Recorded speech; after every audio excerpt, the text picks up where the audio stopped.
Meu nome é Rubens, tenho 44 anos, nascido e criado no subúrbio do Rio de Janeiro, sou criadinho em Auma e, enfim, a minha vida ela é uma vida um pouco longa, né? Apesar de ter 44 anos, eu tenho uma história longa de vida, mas eu não vou contá-la toda.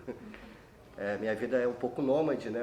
Meus pais nunca tiveram uma casa própria. Minha mãe era empregada doméstica, meu pai era farmacêutico, trabalhava em farmácia, balconista. Aí depois que a farmácia fechou, ele passou a trabalhar como trocador de ônibus.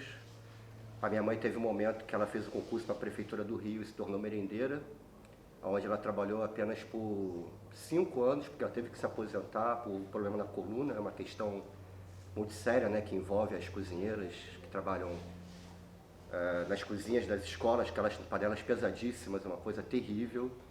Minha mãe não conseguiu suportar há muito tempo e se aposentou por invalidez, né, considerada. Então eu já morei em muitos lugares do Rio, já morei em Paciência, já morei em Nova Iguaçu, depois, né, de ter morado em Inhaúma, depois retornamos para Inhaúma, minha mãe conseguiu comprar uma casa através do financiamento da Prev Rio, no Rio. E durante esse tempo todo, né, eu mudei de escola em escola, nunca consegui pegar muita amizade com o pessoal. Quando começava a ter amigos, eu me mudava, era uma coisa um pouco assim. E então minha vida inteira eu estudei escola pública. Meu ensino médio eu fiz numa escola técnica de edificações estadual em Nova Iguaçu, onde infelizmente eu não tinha professores da área. Eu queria ter uma formação técnica, né? Eu fiz lá a prova, passei, tive o incentivo de um padrinho meu que é engenheiro, enfim, que comprou um monte de material, não, você vai fazer, parará, enfim. Acabou que durante o ensino médio, eu não tinha professor de desenho, não tinha professor de matemática, não tinha professor de física, química, era uma deficiência total, assim, terrível.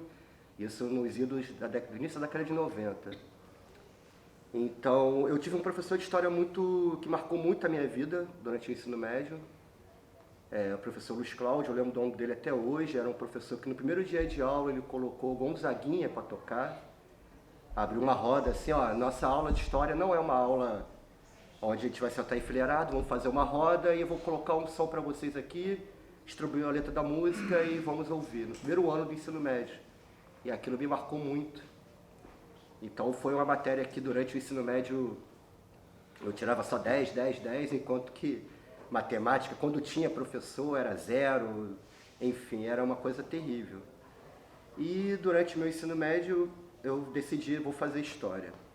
Eu passei por um processo também, né? Eu vivenciei o impeachment do Collor, foi o primeiro momento em que eu me vi fazendo tipo de militância, né? Na escola era um pouco... Eu era metalheiro, curtia rock and roll, andava de preto, cabeludo, não sei o quê. Era rebelde, né? Eu era visto como um rebelde da escola, era chamado várias vezes na coordenação para fazer bagunça, etc. Mas aí no ensino médio eu acabei me vendo assim num momento histórico ali que era importante. Eu terminado o ensino médio, durante o ensino médio, né, eu fiz estágio de edificações numa empresa de engenharia lá em Inhaúma também, próximo ao lugar onde meus pais têm a casa lá. Nessa empresa de engenharia, pelo fato de eu não ser muito bom, né, não saber fazer desenho, aquelas coisas de... Teve uma vez que me jogaram para uma obra, era uma sexta-feira, os trabalhadores precisavam de um vale para poder passar o final de semana, e a empresa não mandou o vale, e eu sozinho na obra com os peões, né? Eles queriam me bater, assim, uma coisa horrorosa. Então, a partir dali, eles passaram a não me colocar mais trabalhando como estagiário e passei a ser office boy. E aí eles me mandavam para o centro do Rio, vai pagar conta, vai levar esse projeto aqui em tal lugar, para proposta lá de obra e tal. Aí eu falava que estava na fila do banco, ou que eu estava no trânsito, e na real eu fazia tudo o que tinha que fazer, eu ia para a Biblioteca Nacional, ficar vasculhando lá livro. Uma coisa que me apaixonou na Biblioteca Nacional foi o setor de microfilmes, né? Eu pegava jornais do século XIX e dali minha paixão por história foi se aprofundando. E aí, com o terminado do ensino médio, eu comecei a trabalhar, já trabalhava, né, no estágio, eu comecei a trabalhar de office boy, minha vida quase toda foi assim no início, né? E fiz aí 3 vestibulares, não conseguia passar. E aí com 22 para 23 anos eu consegui passar na UFRJ, após com muito esforço ter feito um pré-pago assim lá no MEA. Trabalhava no Bob de atendente e à noite ia para esse pré no MV1 do MEA. E aí passei para a história no IFIX, né, na UFRJ. Na graduação eu fiz à noite, né, no curso noturno, eu não tinha estágio, não consegui bolsa, não conseguia nada, não me adaptava a nenhum tipo de emprego formal, então eu comecei a fazer poesia, ia divulgar nas universidades, na Biblioteca Nacional, ia para a rua divulgar minha arte na época. Eu e alguns camaradas lá da faculdade. Terminada a faculdade, fiquei alguns anos esperando ser convocado. Nesse inteirinho eu ficava vendendo poesia, era a forma que eu encontrava de, né, me manter. E consegui passar para o estado, né, fui convocado em 2018. Desde então eu comecei a trabalhar numa escola em Nova Iguaçu, no bairro de Austin, uma escolinha de bairro, um antigo galinheiro que virou uma escola de 10 salas, muito pequena, e ali eu me vi, me identifiquei, né, com os alunos, porque eu vi que era a minha realidade estar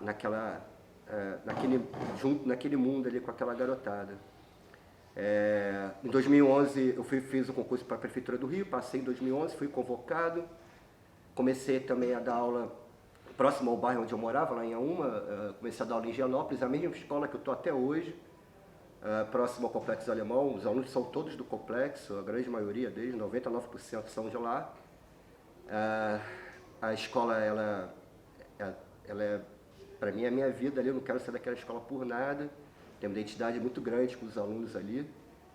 E fiz CESPEB em 2012, 2013, fiz a prova, não era prova, era entrevista, lá na Faculdade de Educação da UFRJ. E aí eu me juntei com minha ex-companheira em 2013, né, no fim do CESPEB, e no meio do CESPEB, no fim eu me juntei com a minha ex-companheira e viemos morar em Niterói, na região oceânica, né, onde eu moro até hoje, em Itaipu.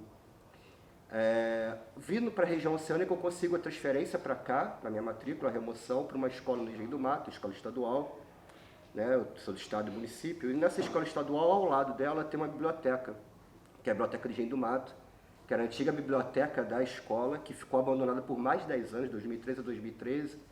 Em 2013, em março de 2013, houve uma ocupação da biblioteca por parte da comunidade local. E ali, naquele local, eu vi também uma outra gama de possibilidades, que é trabalhar com uma militância, né, local. Criamos um pré-vestibular comunitário, onde atuamos até hoje lá. E estamos assim. Como que eu vim parar aqui no Prof. Story, né? Eu tentei 3 mestrados.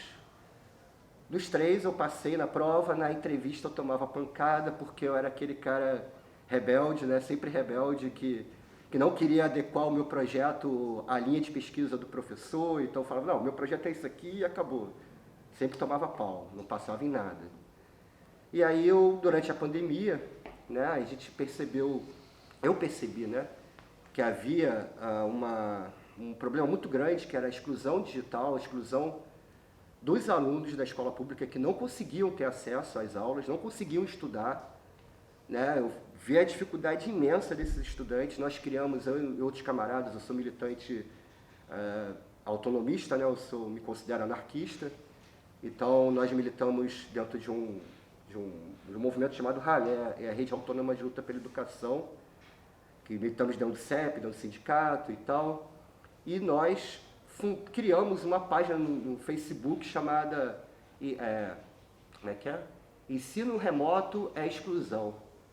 E aí essa página, ela foi angariando muita gente, muitos seguidores, e aí a gente acabou criando um grupo, um movimento contra o ensino remoto durante esse período de pandemia.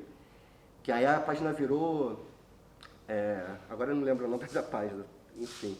A gente está com essa página até hoje, mas esse movimento que é autonomista, ele ainda se mantém, a gente fez uma série de atos, fizemos um seminário, inclusive, no início de 2021, para discutir as dificuldades, né, do ensino remoto, da exclusão dos estudantes. Né, não tive contato nem com 5% dos meus alunos, não chegou nem a isso, né, aqueles que conseguiam ter acesso. Né, e aí, então eu falei o seguinte, olha, eu preciso estudar, eu preciso estar presente, pesquisando isso de alguma forma. Foi aí quando veio a ideia de fazer o próprio História, conseguir, né, ser aprovado para o UFRJ. Eu estou aqui como intruso, né, como um invasor. Eu estou aqui porque eu não consegui fazer uma disciplina lá no IFIX, então estou fazendo aqui na UF. E para mim está sendo excelente. Eu estou trabalhando agora exatamente com essa questão da história de vida desses alunos e de suas famílias, com relação ao quanto que a pandemia afetou a vida deles, no que diz respeito à vida deles. Né? Eu acho que isso, para mim, é essencial trazer isso, esse tipo de estudo, essa pesquisa, para essa vida aqui, na pós-graduação. Acho que é isso. Eu tinha muita coisa mais para falar, mas eu vou parar por aqui porque, né, tá dada a hora. É isso. A vida é longa e a arte é velha.